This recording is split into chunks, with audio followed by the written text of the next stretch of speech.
कार्यक्रम के पुण्यार्चक हैं श्रीमान महावीर प्रसाद जी पाटौदी, अध्यक्ष नया बाजार जैन मंदिर डिब्रूगढ़, श्रीमती भगवती देवी पाटौदी, श्रीमान संजय जी पाटौदी, श्रीमती बनीता पाटौदी, पुत्री एंजल एवं दिव्यांशी पाटौदी, श्रीमान राजीव जी पाटौदी, श्रीमती आरती पाटौदी, श्रीमान विकास पाटौदी, श्रीमती वर्षा पाटौदी, कृषिका पाटौदी, संयम पाटौदी एवं समस्त पाटौदी परिवार, केसी ग्रुप डिब्रूगढ़ असम।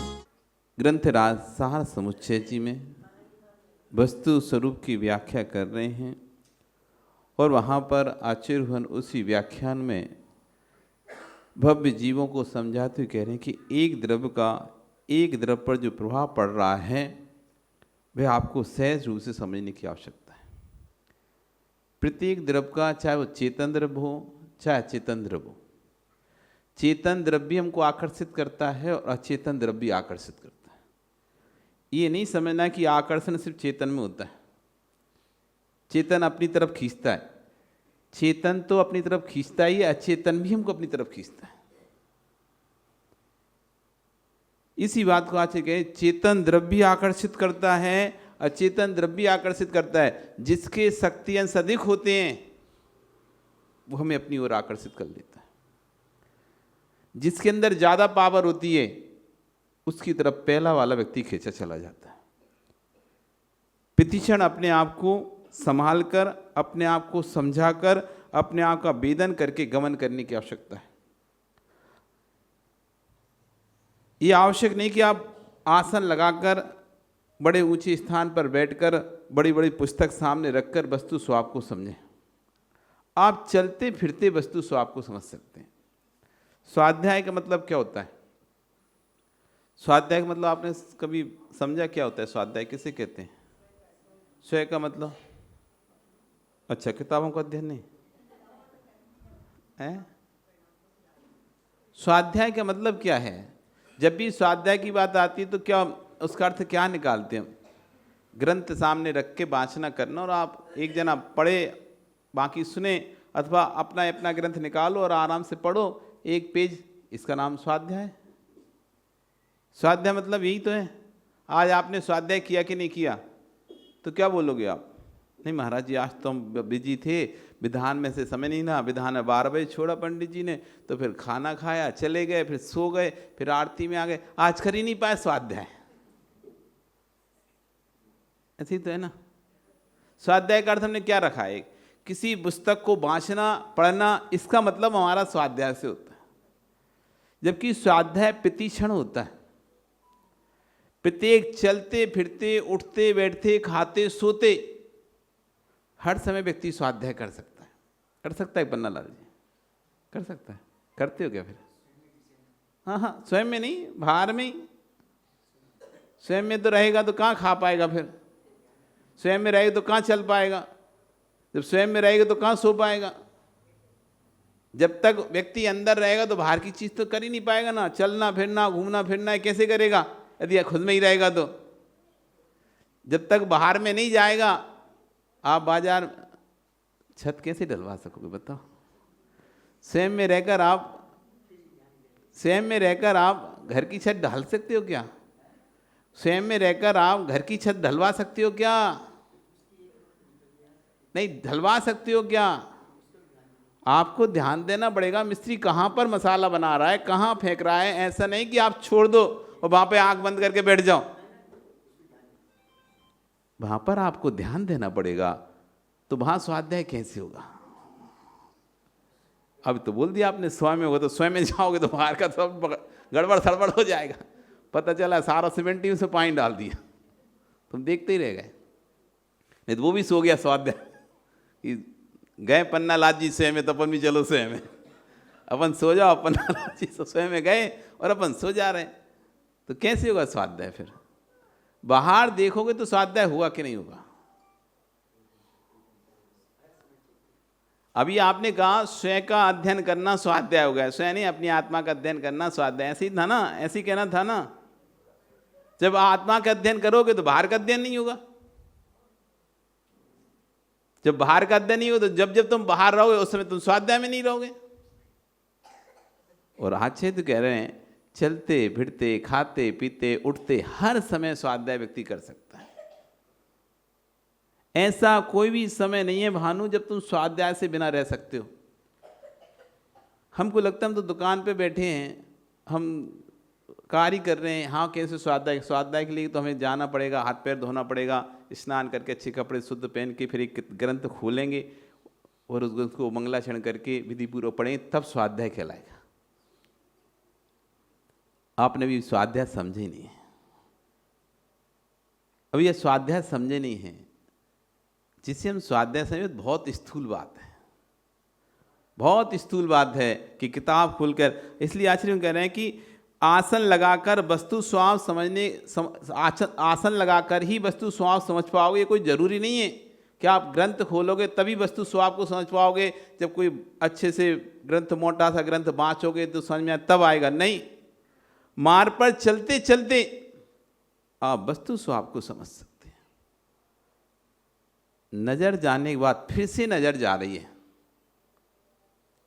किसी वस्तु पर, एक या क्या अचानक नजर पहुंची, आपने उस वस्तु को देखा, देखकर फिर आप चलने लगे, फिर से आपने मुड़कर देखा। कई बार ऐसा होता ही नहीं होता, आप देखते इधर रहते हो, चलते इधर रहते हो, ऐसे देखते देखते चलते हो, किसी बोर्ड को पढ़ते पढ़ते, किसी दुकान को देखते देखते, किसी वस्तु को देखते देखते, किसी व्यक्ति को देखते देखते, देख रहे हो व्यक्ति को, चल रहे हो सीधे, और कभी कभी ठोकर खा के गिर जाते हो इस चक्कर में, अथवा पैर मल पे पड़ जाता है, पैर फिसल जाता है, पैर में मोच आ जाती है। एक बार तो क्या हुआ, एक महाराज थे हमारे संग में, एक महाराज थे, हैं अभी भी, तो अब वो ऐसे ही दर्शन करने गए। अब दर्शन करने तो कभी कभी क्या है, श्रावक लोग कांच लगवाते हैं सुंदर से मंदिर के उस पे वेदी पे बाहर, जैसे कोई पक्षी मक्षी अंदर ना जाए। तो बड़ा सा वेदी था, बहुत बड़ी ऐसी वेदी थी, और उस पर लगा था कांच। अभी जैसे ये कांच लगाया, ऐसे निकलने का कांच लगाओ, पर वो कांच ऐसा था कि एकदम कहीं भी कोई कब्जा कुंदा कुछ भी नहीं दिखाई देता। बड़ी फिनिशिंग से कांच लगवाया गया था, जैसे इसमें तो बॉर्डर दिखाई दे रही, नीचे तो पता कांच लगा हुआ है, कुछ भी नहीं दिखाई दे, और इतना साफ क्लियर कांच था। तो वो तो अपनी मस्ती में इधर देख रहे थे, भगवान को देखते देखते तो चले जा रहे, और चले जाके धड़ाम से कांच से टकराए। दिन में 4 याद आ गए। जब कभी हम इधर उधर कहीं देखते और सीधे चलते हैं तो कई बार टकरा जाते हैं। नजर के बाद नजर जा रही है, अब स्वाध्याय प्रारंभ हो गया। ये नजर के बाद नजर क्यों जा रही है? एक सामान्य दृष्टि से देखा था हमने किसी व्यक्ति को, एक सामान्य दृष्टि से हमारी नजर पहुंच गई थी दुकान पर, फिर पुनः से हम अपना काम आगे बढ़ रहे थे, फिर भी हम आगे बढ़ते रहते, फिर से उसी को देख रहे हैं, उसी से बार बार मुड़ मुड़ कर देख रहे हैं, बार बार मुड़ मुड़ कर देख रहे हैं। क्या हो रहा है? क्या हो रहा है? बंदे दिगौ पारनाम को इच्छा। अब वो अचेतन द्रव्य, अचेतन या चेतन कोई भी द्रव्य है, उसके शक्ति अंश हमको प्रभावित कर गए, वो वस्तु हमको प्रभावित कर गई। बार बार हमको उसको देखने की इच्छा हो रही है, बार बार हमको देखने की इच्छा हो रही है, मतलब हमारा राग उस पर आ चुका है। करो स्वाध्याय। नजर जाने के बाद किसी पर फिर से नजर तुम्हारी जा रही है, आपका राग उससे जुड़ चुका है, वो राग आपको बार बार देखने को मजबूर कर रहा है। हमको लग रहा था हमारा तो किसी से राग नहीं है, किसी से कुछ नहीं है। एक एप्पल खरीदने गए हो आप, एप्पल बार बार उसको देख रहे हो, बार बार देख रहे हो, हैसियत नहीं है, खरीद नहीं सकते, फिर भी ले रहे हो, इधर देख रहे हो, इधर। बाजार में खरीदने जाते हैं ना, सामग्रियां, वस्तु खरीदने जाते हैं, रेट पूछते हैं, भाव ताव करते हैं, और कोई वस्तु ऐसी पसंद आ जाती है, लेकिन नहीं यार इसे रहने दो, ये लेकिन रहने तो दो, ले रहे हैं ये वाला, लेकिन बार बार नजर जा कहाँ रही है आपकी? नजर जा कहाँ रही है? अब पकड़ लो, मेरा राग कहाँ जा रहा है। उस वस्तु ने मुझे प्रभावित कर दिया। आगम यही तो कह रहा है, जो जितना शक्तिवान होता है वो दूसरे को अपनी तरफ खींच लेता है। यही तो स्वाध्याय में भगवान सिखा रहे हैं, जो जितना पावरफुल होता है वो दूसरे कम पावर वस्तु को खींच लेता है। मेरी संगत यदि अच्छे के साथ रहती है तो अच्छा व्यक्ति से प्रभावित होता हूँ, उसकी सागत यदि अच्छे व्यक्ति की शक्तियाँ से अधिक होते हैं मैं अच्छे व्यक्ति की तरफ खींचा चला जाता हूँ, और बुरे व्यक्ति की शक्ति अधिक होते हैं तो मैं बुरे व्यक्ति की तरफ खींचा चला जाता हूँ। जिसके शक्ति अंश होंगे, ठेले पर आम के फल रखे थे, खा सके नहीं खा सके, लेकिन मृत्यु होने पर उनको देखकर तो उनका भोग कर ही चुके हो। बार बार देख रहे हो, बार बार वस्तु को निहार रहे हो। आगम कह रहा है यदि ऐसे समय में आपका आयु बंध का काल आ गया, उसी वस्तु में जाके कीड़े बनना पड़ेगा, उसी स्थान पर जाकर कीड़ा बनना पड़ेगा। जो वस्तु आपको ज्यादा आकर्षित कर रही है, जिसके प्रति आप ज्यादा अट्रैक्ट हो रहे हो, और उसी समय आयु बंध का काल है, उसी वस्तु में जाके कीड़े बन जाओ।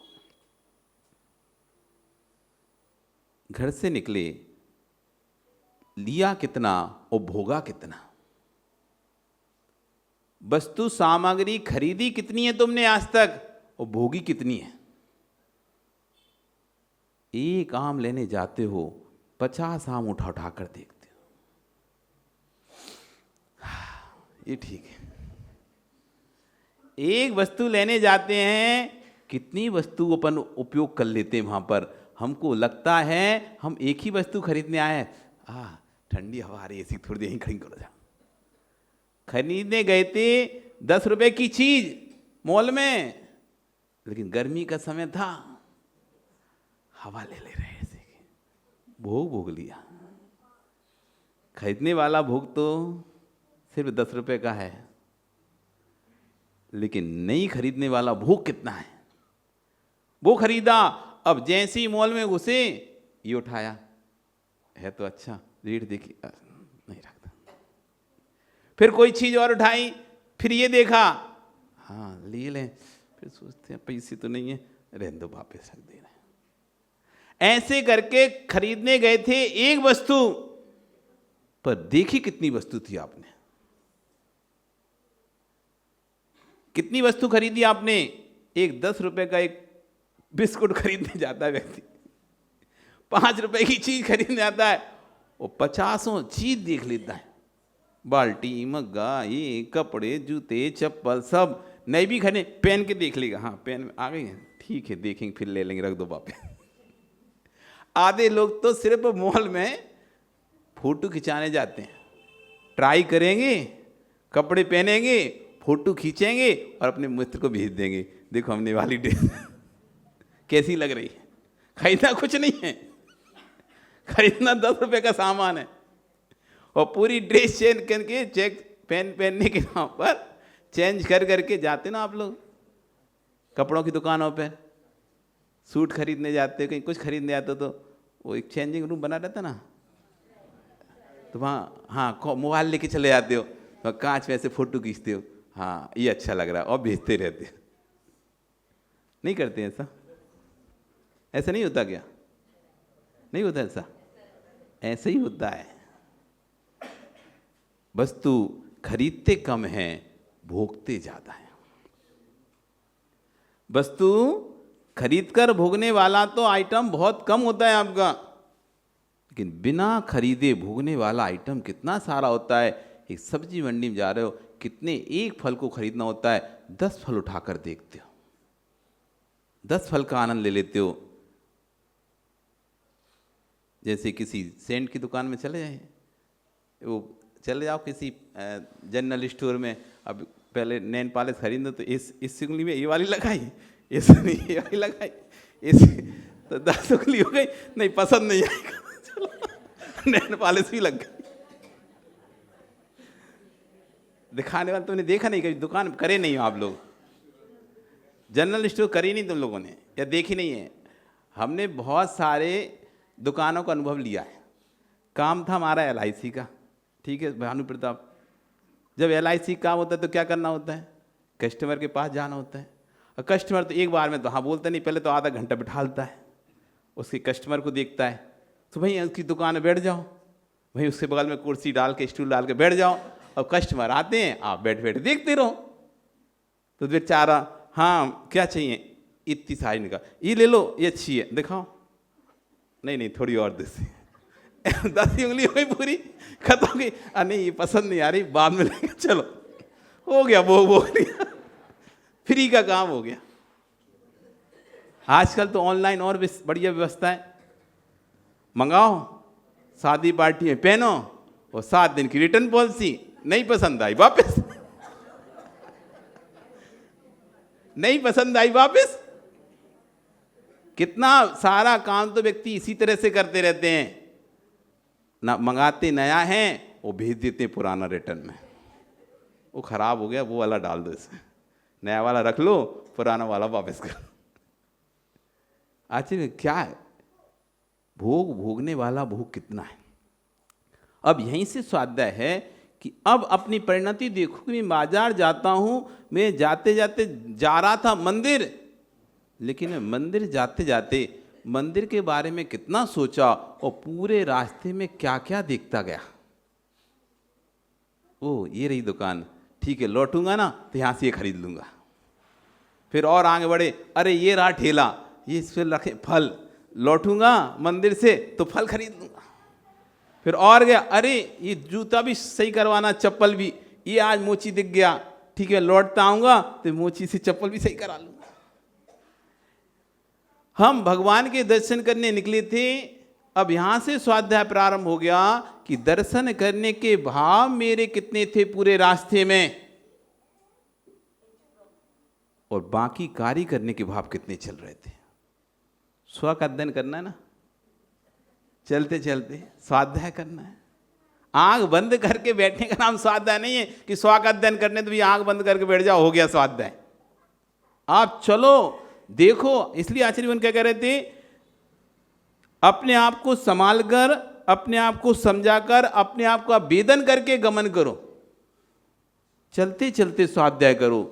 देखो मेरे भाव कहाँ जा रहे हैं, घर से निकला हूँ मंदिर के लिए, लेकिन एक क्षण में ये भाव नहीं आया पूरे रास्ते में मुझे भगवान के दर्शन होंगे, आज मेरा पूर्ण हृदय जाग रहा है, मैं भगवान के दर्शन करूंगा, मैं भगवान के दर्शन करूंगा, अब मैं भगवान के दर्शन, बस अब मैं पहुंचने वाला हूं, मेरा थोड़ा सा समय, अब मुझे 3 लोक के नाथ के दर्शन होंगे।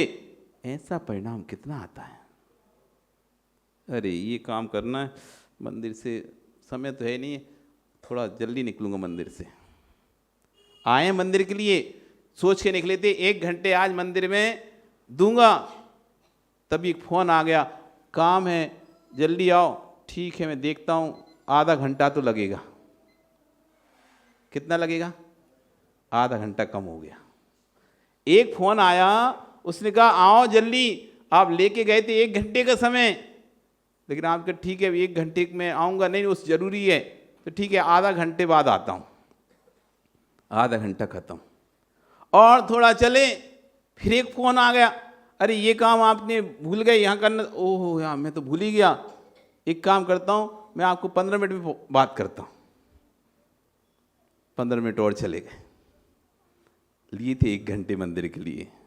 इस कार्यक्रम के पुण्यार्चक थे श्रीमान महावीर प्रसाद जी पाटौदी, अध्यक्ष नया बाजार जैन मंदिर डिब्रूगढ़, श्रीमती भगवती देवी पाटौदी, श्रीमान संजय जी पाटौदी, श्रीमती बनीता पाटौदी, पुत्री एंजल एवं दिव्यांशी पाटौदी, श्रीमान राजीव जी पाटौदी, श्रीमती आरती पाटौदी, श्रीमान विकास पाटौदी, श्रीमती वर्षा पाटौदी, कृषिका पाटौदी, संयम पाटौदी एवं समस्त पाटौदी परिवार, केसी ग्रुप डिब्रूगढ़ असम।